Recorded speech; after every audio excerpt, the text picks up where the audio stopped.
Hello again, guys and girls, the GOW4 community. This is episode 5 of the Road to GOW4 series. And basically, I said in the last episode that I would do movement. And the reason I wanted to do movement and Nasha together is because of two major reasons. One, they're both the same side, or they're two sides of the same coin. They go together really well. And two, they're both the epitome of skill in the Gears of War games, and I really want to get across in this series that keeping the Gears of War games as skillful as possible is the best way of making the games enjoyable for their hardcore fans, the people who actually want to play the game for more than a week, because Epic seem to be trying to, or at least with Judgment, trying to put the game out there for a much wider audience now. I don't really agree with some of the taglines people are putting out there, like Call or Gears of Duty and things like that. I don't really think that that is necessarily the case. I don't think they primarily wanted all the Call of Duty crowd. I just think they wanted to expand it a little bit more and drop, and well, in that arena they dropped a lot of things that made the game skillful. So I think that that's not really the way that they should go. I think they should make the game's matchmaking better, so worse players get matched with worse players and better players get matched with better players, and that way you can keep the game skillful. But I've talked about this many times in the past. So how does this tie into movement? Well, like I said, the Nasha and movement are two sides of the same coin, and they are the epitome of skill in the game. They are the most fun way of playing the game for the vast majority of the community. Some people, they prefer other things like just using their lancers or just using a sawn-off and things like that. And if that's truly the way you see playing the game, that's, you know, you've used the Nasha, you're amazing with the Nasha, but you just enjoy the sword-off more. Fair enough. If that's how you want to play the game, fair enough. But I just believe that skill is really important. And what is wrong with movement, you might ask? You know, movement's fine. I don't really see anything wrong. Well, let's look at how movement was in Gears of War 1. It was a little bit slower than Gears of War 3, and Gears of War 3 is also a little bit slower than Gears of War Judgment. But there was a lot of precision with the movement in Gears of War 1. There was a lot of thinking about what you had to do. There was a lot of strafing, and when I say strafing, I don't mean roadie strafing, but I'm going to come on to roadie strafing in a minute. But yes, there was a lot of precision, there was a lot of skill in it. People had to do the exact right thing at the exact right time, and there was no crazy wall bouncing, there was no roadie strafing or anything like that. And that made the game a lot more skillful than Gears of War 3 and Gears of War Judgment. And what I mean by this is, especially in Gears of War 3, the kind of erratic movement from wall bouncing is kind of shun through. And I'm not saying that wall bouncing itself, that all wall bouncing is unskillful, because wall bouncing is very skillful. It was used in Gears of War 1 quite a lot by some of the better players. You know, people tended to go towards strafing because it tended to be a little bit safer, but some of the best wall bouncers out there, like Dutton, were absolutely amazing at the game, and it had its uses. But in Gears of War 3, the combination of the game being slightly faster and the wall bouncing, you being able to wall bounce cancel, that's what it was. It made this kind of culture where people just wanted to do nothing but wall bounce, and people kind of picked up this everybody kind of picked up this idea that the fastest wall bouncing makes the best players, and it was never really the top players which believed this. It was never really the best of players which believed this, because it only went so far, this kind of wall bouncing, the kind of, look at me, I can mash my A button into oblivion wall bouncing.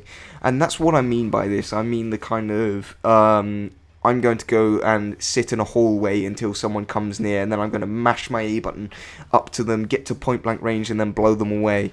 But the thing is, like, I noticed from most of these players, they can't hit a shot from range, and the reason they do this is because it is a lot easier. And I know I'm going to get a lot of flaming from this, but please, guys, if you really don't agree with me, then put it in an intellectual comment. Don't just say, oh, no, you're wrong, F you, because I have had that in the past when I've covered this subject, and I will block you if you just say stupid comments. But back to what I'm saying. So I just don't believe that it's very skillful because, you know, this whole kind of, look at me, I can wall bounce, arena, this kind of look at me, I can wall bounce mentality, that's better, mentality, it kind of pushes players to be, or to ignore a lot of the more precise movement and, well, more skillful movement in my kind of idea. And basically what people do when this kind of wall bouncing thing is they just want to get to point blank range, because it takes a lot less accuracy to take a shot from point blank range, and it's very easy to mash your A button and get to someone when you're just wall bouncing everywhere. And even for a player like myself, it can be a little bit difficult to deal with someone in quick match and stuff. And there is a reason why it's seen in quick match and rank match a lot more than anywhere else, but you never really see someone trying to wall bounce erratically in scrims or in GBs, because when you're playing against a team that actually are trying and are actually all good at the game, then you just get obliterated. And this is just the kind of thing about it, is I really think that the movement in Gears of War 3 should be changed, or at least never go back to the way it was in Judgment. And the movement in Judgment was horrific, because they just kind of saw that people liked the fact that it was made faster in Gears of War 3, so they made it even faster for Gears of War Judgment, and it even made it quite difficult to wall bounce fast, because it was going so fast that people couldn't keep up with it. And so people just went to roadie strafing. Now I'm going to briefly go over roadie strafing. It's a terrible form of movement and should never be used, because any person who's half decent at the game will stand there and blow you away. And actually, I think I might even put a clip in of me doing that, where some guy tried to roadie strafe me and I just stood there and blew him away. But yes, so yeah, so not to keep beating a dead horse, this is just my beliefs. This is the belief that wall bouncing erratically and all that kind of stuff, you know, I can mash my A button into oblivion and that's all I'm going to do in a fight. That is not very skillful at all. And I believe that the movement speed should be brought back a little bit. Now, I'm not entirely certain on this. I know for a fact that it should definitely not be how it was in Judgment, because Judgment was just far too fast. And it just kind of, it just took a lot of skill away from the game. Because when it's slower, it takes, it makes you think a lot more about your movement. It makes you think a lot more about what you're going to do. And a lot of people will say, if it's faster, then it takes more skill to hit. And yes, I agree, but it takes less skill to actually think about your movement when it's faster. It's just like, I'm going to move as fast as possible, I'm going to sprint off screen, I'm going to bounce behind this guy and all that kind of stuff. And yeah, that's great and all, but doing that in a slower movement speed like Gears of War 1, definitely not Gears of War 2, by the way, guys. Just want to quickly mention this. Gears of War 2 is actually the slowest of the series, and that is not the kind of thing I'm trying to get towards. I'm not saying that the slower the better. I'm saying that Gears of War 1's movement speed was probably the best all round, because it combined fast enough for people to be able to pull things off, but slow enough for it to be not so ridiculous that you couldn't hit someone just because he was moving fast. It's more about outplaying someone. It's more about being in that kind of situation where you've made someone think you're going that way, or you've forced someone to try and shoot you when you're going here, when you're actually going here, or you've used your movement to get the best shot off, or things like that.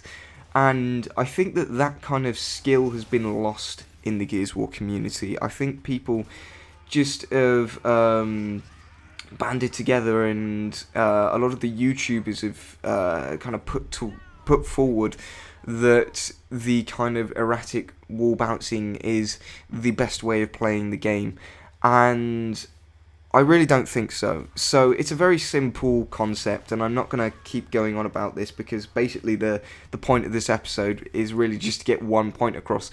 Slow it down to how it was in Gears of War 1. And I'm not saying that we should get rid of wall bounce cancelling. I'm not saying that we should make the game's animations how it was in Gears of War 1 because climbing over cover was a lot slower. I'm not saying that that's how it should be. I believe that a lot of the things should be the same as how it was in Gears of War 3. Just standard sliding to cover and sprinting speed should be how it was in Gears of War 1, so it takes a lot more skill and it takes a lot more precision with your movement to actually outplay someone.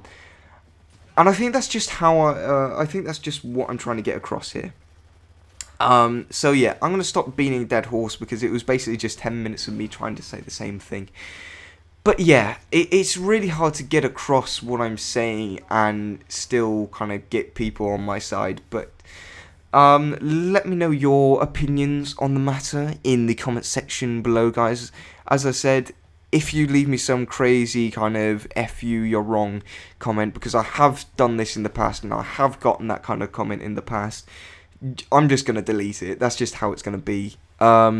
But if you have a valid opinion, if you don't agree with me for some valid reason and you want me to know that, or if you do agree with me but you think I'm wrong here or there, then please leave that in the comment section, because this is a discussion series, guys. So, as I say, thank you for watching and goodbye.